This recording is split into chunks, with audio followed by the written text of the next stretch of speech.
The wood burner is a great alternative to the gas burner for a more traditional way of cooking. Here are some tips on how to use it.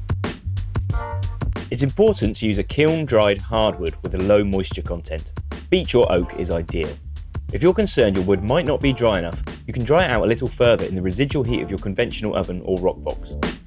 The wood burner is easy to attach, just like the gas burner, but it can get hot, so don't use it on something like a wooden table. You want your wood to be cut into small marker pen sized sticks.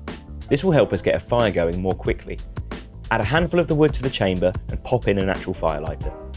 It's important to close the hopper every time you add more wood, as this will produce the best flame and heat. The wood burner gets very hot, so be sure to open the hopper with the tool provided.